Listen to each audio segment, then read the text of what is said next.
പല പാട്ടുകളും ഹിറ്റാകുമ്പോൾ അതിന്റെ മ്യൂസിക് ഡയറക്ടേഴ്സ് ആരാണെന്ന് തിരഞ്ഞു പോകാറുണ്ട്. എന്നാൽ ഒത്തിരി നല്ല പാട്ടുകൾ നമുക്ക് സമ്മാനിച്ച പല മ്യൂസിക് ഡയറക്ടേഴ്സിനെയും നമുക്കറിയില്ല. അത്തരത്തിൽ അണ്ടർറേറ്റഡ് ആയിപ്പോയ ഒത്തിരി മികച്ച ഗാനങ്ങൾ നമുക്ക് സമ്മാനിച്ച മ്യൂസിക് ഡയറക്ടേഴ്സിൽ ഒരാളാണ് അലക്സ് പോൾ.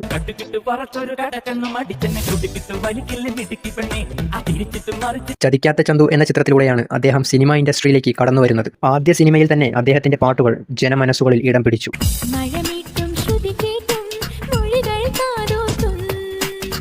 വെറും 34 സിനിമകൾ മാത്രമേ ചെയ്തിട്ടുള്ളൂ എങ്കിൽ പോലും ചെയ്തു വെച്ചതെല്ലാം നല്ല ഒന്നാം തരം ഫസ്റ്റ് ക്ലാസ് ഐറ്റംസ്. കൈ നിറയെ 2006 ലാൽ ജോസിന്റെ സംവിധാനത്തിൽ ക്ലാസ്മേറ്റ്സ് റിലീസാവുന്നു. ആ വർഷത്തെ ഏറ്റവും കൂടുതൽ കളക്ഷൻ നേടിയ ചിത്രമായിരുന്നു ക്ലാസ്മേറ്റ്സ്. ജനങ്ങൾ ഈ സിനിമ നെഞ്ചിലേറ്റിയതുപോലെ തന്നെ ഇതിലെ പാട്ടുകളും ജനമനസ്സുകളിൽ ആഴത്തിൽ പതിഞ്ഞു.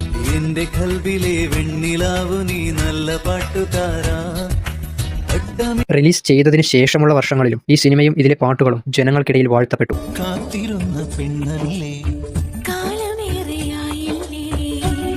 ക്ലാസ്മേറ്റ്സിന്റെ റിലീസോടെയാണ് കേരളത്തിൽ വിദ്യാർത്ഥി റീയൂണിയനും കോളേജ് ഗെറ്റ് ടുഗദറുമെല്ലാം ട്രെൻഡിംഗ് ആകാൻ തുടങ്ങിയത്. സ്കൂളിലും കോളേജിലുമെല്ലാം ഇതിലെ പാട്ടുകൾ തരംഗമായി മാറിയിരുന്നു.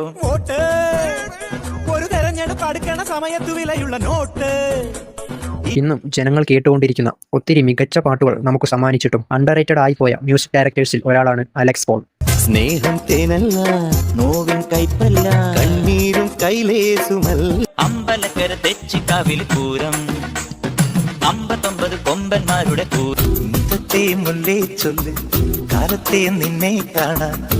കൊമ്പന്റെ തുമ്പിയൊരഴക്, ആ തുമ്പിക്ക് കൊമ്പഴക്.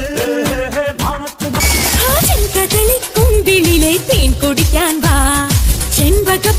ഈ നെഞ്ചിനുള്ളിൽ കാറ്റിലാണ് കൂടിയിരിക്കുന്നത്.